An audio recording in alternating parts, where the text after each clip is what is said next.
इथं महाराष्ट्रामध्ये 58 मोर्चे काढणारे आम्ही 7 व्यक्ती आहे। कोणाला दगड मारला नाही, काय आई बहिणीला कुठे गालबोट लागलं नाही। या संभाजीनगर मधून सुरुवात झालेली आहे।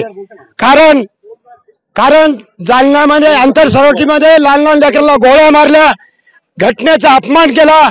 आरक्षण हक्कासाठी मागतो, हे बाबासाहेब घटनेमध्ये तरतूद आहे। आम्ही काही कोणाचा हिसकून घेत नाही। 2-4 जण सोडल्यास बाकी तलवारी कुऱ्हाडी काट्याची भाषा वापरतात। पण जरांगे पाटील आतापर्यंत असा अशब्द वापरत नाही। आम्ही तुमच्या सोबत छत्रपती शिवरायांच्या काळातही होतो, आताही माननीय मनोज जरांगे साहेबांच्या सोबतीला आहे, याच्या पुढेही राहू। या सरकारने इस सरकार ने लोकसभा के चुनाव के नतीजे आने के बाद केंद्र सरकार की तरफ मेरे बात करने का रुख है। लोकसभा के नतीजों के बाद उनकी आंख खुल जाना चाहिए। जैसी बिल्ली की बकरी की आंख खुल जाती है, वैसे इनकी आंख अब खुल जाना चाहिए। नहीं तो आने वाले विधानसभा के चुनाव के नतीजे इससे भयानक होने जा रहे हैं। अब मराठा भाइयों के साथ मुस्लिम समाज, धनगर समाज, अथवा पगड़ समाज के लोग माननीय मनोज जरांगे साहब के नेतृत्व वाले ये तमाम मोर्चों में साथ रहेंगे। छत्रपती संभाजीनगर में मराठा समाजासाठी मनोज जरांगे पाटीलची शांतता रॅली आहे। इथे तुम्ही बघू शकतात की बड़ी संख्येमध्ये लोक आहे। ते मराठा समाजाचे काही लोक आहेत, त्यांच्यासोबत बोलून घेऊया। दादा मला सांगा, आता रॅली आहे, सर्वप्रथम सर्व समाज बांधवांना जय शिवराय। आज 13 जुलै जी दुर्दैवी घटना घडली होती कोपर्डीची, ती तारीख आजची 13 जुलैची। त्या निमित्ताने म्हणजे शासनावरचा रोष तो काढण्यासाठी आज समारोप जो आहे तो छत्रपती संभाजीनगर मध्ये होत आहे। 6 जुलै सुरुवात झाली होती हिंगोली पासून, हिंगोली, परभणी, नांदेड, धाराशिव, बीड, जालना आणि आज छत्रपती संभाजीनगर समारोप होत आहे। मनोज जरांगे या नेतृत्व करताय। लोकसभेत मराठा समाजाने मतदानाची ताकद दाखवून दिली। याच्या अगोदर मराठ्यांना प्रत्येक पक्षाने गृहीत धरलं होतं। मराठे एकत्र येत नाही आणि त्याचं जरी एकत्र आले तरी त्याचं रूपांतर मतदानामध्ये होत नाही। इथे संभाजीनगर मध्ये काय काय तयारी केलेली आहे तुम्ही शांतता रॅलीसाठी? शांतता रॅलीसाठी संभाजीनगर मध्ये जे तयार झालेली आहे, जिथून सुरुवात होणार आहे सिडको सिग्नल तिथे एक स्टेज आहे, जिथं समारोप होणार आहे तिथं भव्य दिव्य स्टेज आहे। त्या स्टेजची उंची 5 फूट आहे, 30 बाय 40 असं भव्य दिव्य स्टेज आहे। साऊंड सिस्टम रॅलीमध्ये सहभागी झालेल्या शेवटच्या माणसापर्यंत आवाज येईल एवढी साऊंड सिस्टमची व्यवस्था केलेली आहे, जेणेकरून जो आग्रह असो समाज बांधवांचा मला स्टेज पर्यंत जायचं आहे तो आग्रह कोण धरणार नाही, कारण दादाचा आवाज शेवटच्या माणसापर्यंत जाणार आहे ही काळजी आयोजकांनी घेतलेली आहे। या रॅलीमध्ये सर्व समाज बांधव, सहकुटुंब, सहपरिवार, आप्त, इष्ट, नातेवाईक सगळे सोयरे आणि इतर समाज देखील, धनगर समाज असेल, एससी समाज असेल, ओबीसी समाज असेल, सर्व समाज बांधव या रॅलीमध्ये सहभागी झालेले आहेत। कुठलाही मतभेद आमच्यात नाहीत, फक्त काही 2-4 राजकीय मुंडके सोडले तर कुठलाही मतभेद नाही। आमचे मराठ्यांचे सरसेनापती, मराठा आरक्षण संघर्ष योद्धा मनोज दादा जरांगे यांच्या पाठीशी राज्यातील तमाम समाज खंबीरपणे उभा आहे आणि दादा मराठ्यांना आरक्षण दिल्याशिवाय शांत बसणार नाही हा आमचा विश्वास आहे। ते आपल्या सोबत अजून काही मराठा बांधव आहेत, त्यांच्यासोबत पण बोलून घेऊ। दादा नाव काय तुमचं आणि कुठून आले? माझं नाव बाळासाहेब पवार, माझे वडील स्वतंत्र सैनिक होते आणि इथं महाराष्ट्रामध्ये 58 मोर्चे काढणारे आम्ही 7 व्यक्ती आहे। कोणाला दगड मारला नाही, काय आई बहिणीला कुठे गालबोट लागलं नाही। या संभाजीनगर मधून सुरुवात झालेली आहे। कारण जालन्यामध्ये अंतर सरवटीमध्ये लहान लहान लेकरांना गोळ्या मारल्या, घटनेचा अपमान केला। आरक्षण हक्कासाठी मागतो, हे बाबासाहेब घटनेमध्ये तरतूद आहे। आम्ही काही कोणाचा हिसकून घेत नाही। 2-4 जण सोडल्यास बाकी तलवारी कुऱ्हाडी काट्याची भाषा वापरतात। पण जरांगे पाटील आतापर्यंत असा अशब्द वापरत नाही, कारण हे चिन्ह पेटवायचे नाही, माणसं पेटवायचे काम ते करतात। एवढंच। आमच्या आई बहिणीच्या पायात सुद्धा गोळ्या आज 10-20 गोळ्या आहे। असं कुठलं मागणी करत होते, आजच जरांगे पाटील आजच उपोषण करत नाही। कमीत कमी 10-15 वर्षापासून हे इलेक्शन हे जाऊ द्या, पण समाजासाठी भांडतात आणि समाज म्हणून सर्व 18 पगड धरून चालणारा जरांगे पाटील हे एकमेव नेता आहे. सध्या तुम्ही इथे बघू शकतात की खूप संख्येमध्ये महिला पण आहे. ताई मला सांगा, 11 महिने झाले, 11 महिने झालेले आहे, आतापर्यंत काय रिझल्ट लागला नाही? सर्वप्रथम आज 13 जुलै कोपर्डीच्या ताईला सर्वप्रथम आम्ही भावपूर्ण श्रद्धांजली अर्पण करतो, कारण त्या ताईमुळेच मराठा क्रांती मोर्चाची ठिणगी ही पेटलेली आहे. आणि सर्वात पहिले क्रांती मोर्चा हा 9 ऑगस्ट 2016 छत्रपती संभाजीनगर मध्ये निघालेला आहे. त्या ताईमुळेच हा मराठा आमचा एकत्र आला, जागृत झाला आणि आदरणीय मनोज जरांगे पाटलाच्या स्वरूपाने आम्हाला आज या ठिकाणी एक आदर्श प्रामाणिक नेतृत्व या ठिकाणी मिळालेलं आहे. खऱ्या अर्थाने तुम्ही म्हणता 11 महिन्यापासून आमचा लढा चालू आहे. सरकारने प्रत्येक वेळेस वेळ मागून घेतला आहे आणि प्रत्येक वेळेस काहीतरी कारण पुढे करताय आणि वेळ हा तो वाया जातोय. खरं तर आता 13 जुलै आज सरकारने दिलेली डेडलाईन आहे. 1 महिन्याचा वेळ सरकारने घेतलेला होता. यामध्ये सगळ्या सोयीचा कायदा ते पारित करणार आहे. बॉम्बे गॅझेट, हैदराबाद गॅझेट आणि सातारा गॅझेट हे याच्यावरती आज ते निर्णय घेणार आहे. आजची डेडलाईन आहे. अपेक्षा सरकारकडनं हीच आहे की आता गेल्या 11 महिन्यापासून तुम्ही जो टाळाटाळ करताय तो न करता आता मराठा समाजाचं हक्काचं जे आरक्षण आहे ते त्यांना देऊन टाकावं आणि मराठा समाजाला निजामकालीन मी मुस्लिम समाजातर्फे, सकल मुस्लिम समाजातर्फे सकल मराठा समाजाला माननीय मनोज जरांगे साहेबांना व त्यांच्यासोबत आलेल्या तमाम मावळ्यांना 18 पगड जातीच्या समाजाला अशी गवाही देऊ इच्छितो, आम्ही तुमच्या सोबत छत्रपती शिवरायांच्या काळातही होतो, आताही माननीय मनोज जरांगे साहेबांच्या सोबतीला आहे, याच्या पुढेही राहू.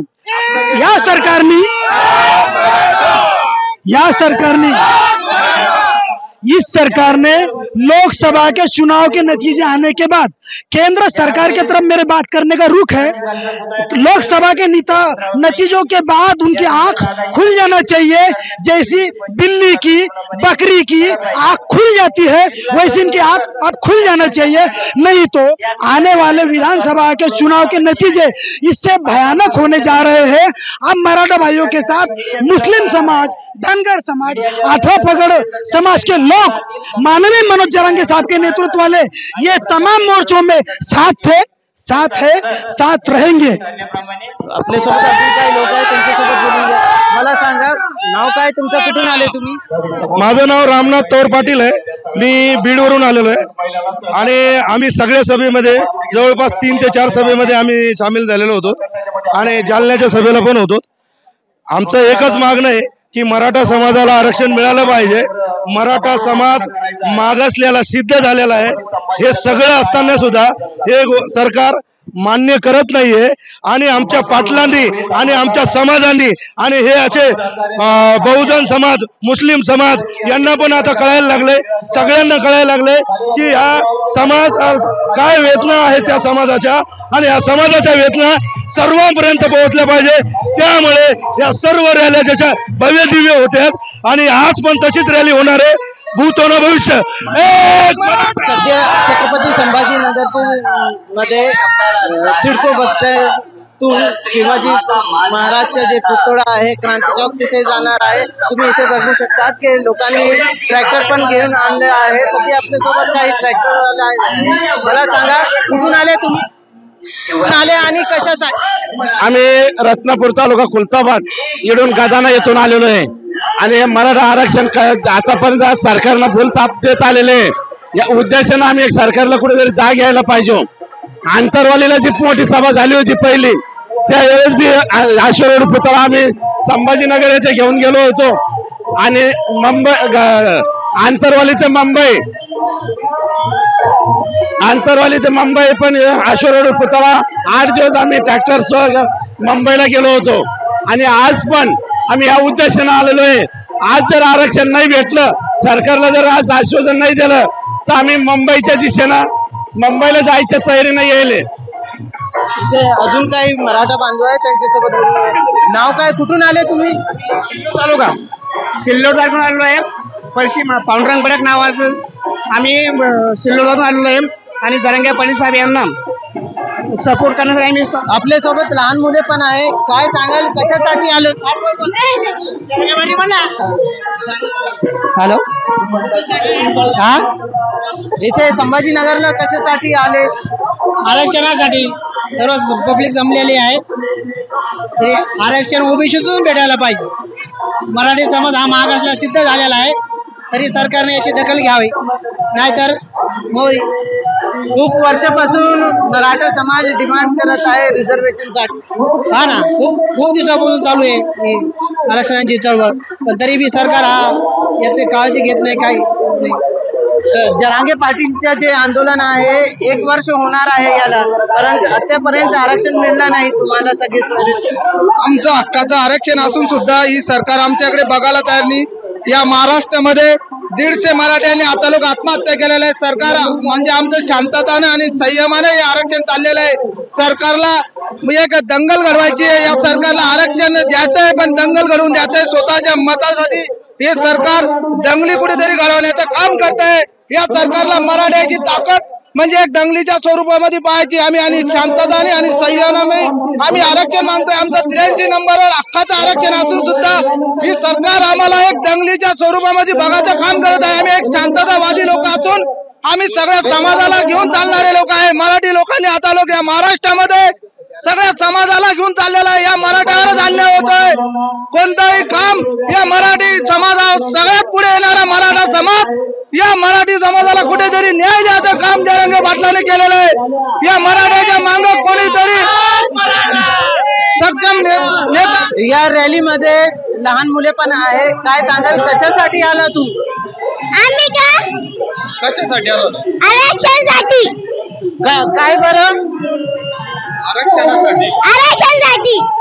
इथे तुम्ही बघू शकता की लोक पण आलेले आहे, आणि जरांगे पाटील काही वेळात छत्रपती संभाजीनगर मध्ये येणार आहे। इथे लहान मुले, पुरुष आणि महिला पण आहे। तुम्ही इथे बघू शकता की जे लोक आहे इथे काही फोटो पण काढत आहे। मला कशासाठी आले तुम्ही? आम्ही मराठा आरक्षण। तर काय वाटतं तुम्हाला मिळणार आरक्षण? मिळालंच पाहिजे सर। सरकार काय देत नाही?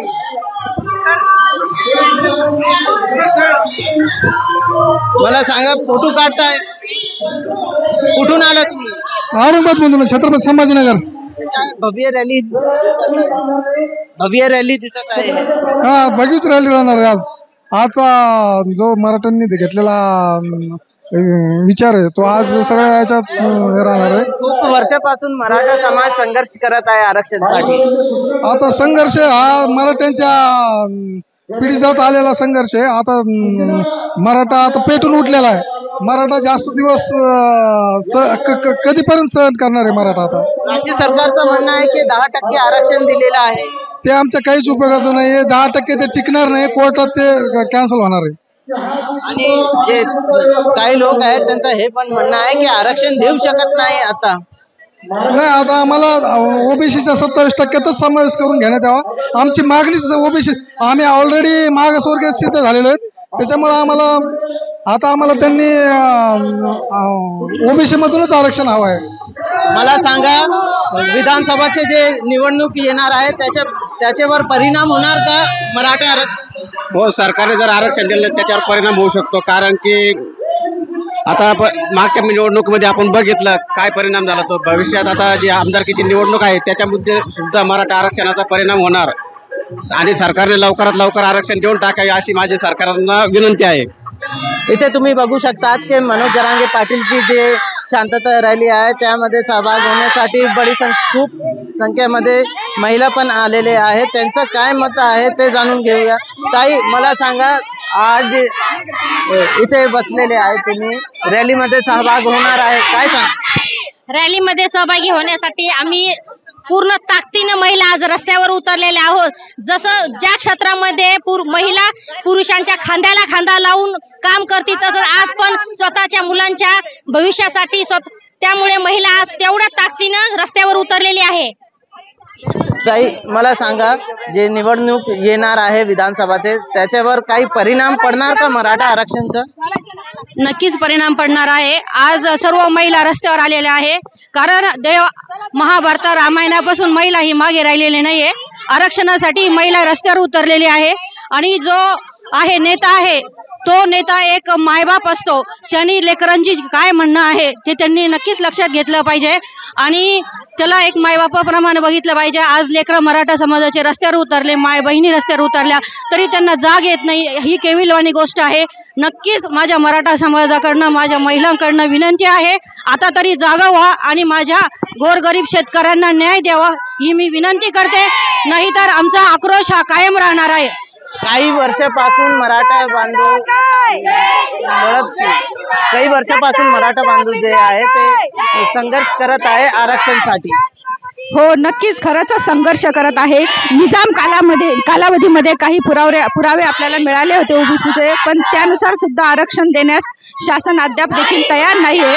आणि खरोखरच आरक्षणाची मराठा समाजाला कशी गरज आहे हे तुम्हाला ह्या नारी शक्तीतून नक्कीच लक्षात येईल असं मला वाटतं. प्रत्येक महिला ही रस्त्यावर उतरलेली आहे. महिला जेव्हा रस्त्यावर येतात तेव्हा शासनाने तरी समजून घेतलं पाहिजे की मराठा आरक्षण कसं महत्वाचं आहे. ताई, तुम्ही सहभाग झालेले आहे रॅलीमध्ये, काय वाटतं तुम्हाला?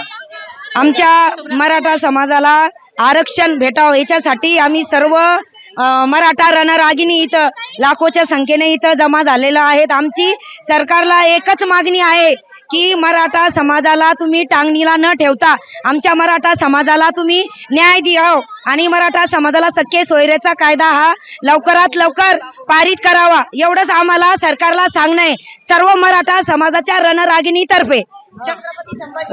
मनोज जरांगे पाटील 11 महिने झालेले आहे, सरकार फक्त आश्वासन देत आहे. आश्वासन देत आहे ना, पण देत नाही ना. किती करून किती कुपोषण करणार आहे तुम्ही? राहून बघा बरं, 15 दिवस एक अन्न नका खाऊ, अन्नाचं खण पाणी नका पिऊ, जगू शकते का? हा, आमच्या करता आमचे लेकरं बाळ करा ना काही, शेतकरी करता. विधानसभा चुनाव मध्ये काही परिणाम होणार का? नक्कीच होणार, नक्कीच परिणाम होणार. आम्हाला जर मराठा आरक्षण जर नाही भेटलं तर नक्की परिणाम होणारच आहे. आणि आता सरकारनं मनोज जरांगे पाटलाचा अंत बघायला नाही पाहिजे, अंत नाही बघायला पाहिजे. आता त्यांनी निर्णय घ्यायलाच पाहिजे. ताई, काय सांगाल तुम्ही? आज इथे शांतता रॅलीमध्ये सहभागी झाला. आम्ही या शांतता रॅलीमध्ये सगळ्यात मोठ्या संख्येने ज्या महिला जमा झालेलो आहोत. आमच्या लहान लहान मुलांचे सगळे हे गरजवंत मराठा आहेत आणि त्यांच्याकडे सरकारने लक्ष द्यावं. इतक्या दिवसांनी जरांगे पाटील हे उपोषणाला बसलेले आहेत, त्यांच्याकडे तर लक्ष नाहीच आहे, पण इतका आक्रोश हा सगळ्या जनतेमध्ये आहे मराठ्यांमध्ये, तो तरी त्यांनी समजून घ्यावा. तुमचं म्हणणं आहे की आक्रोश आहे तर हे विधानसभामध्ये पण दिसणार का? नक्कीच नक्कीच आम्ही दाखवणार, मराठ्यांची ताकद सगळ्यांना दिसणार, विधानसभेत पण दिसणार. हे होते छत्रपती संभाजीनगर मध्ये मनोज जरांगे पाटीलची शांतता रॅलीमध्ये सहभागी झालेले लोक. त्यांचं म्हणणं आहे की सरकार आरक्षण नाही दिला तर त्याचे विरोध विधानसभा मध्ये ते दाखवणार. इसरार चिश्ती, मुंबई तक, छत्रपती संभाजीनगर.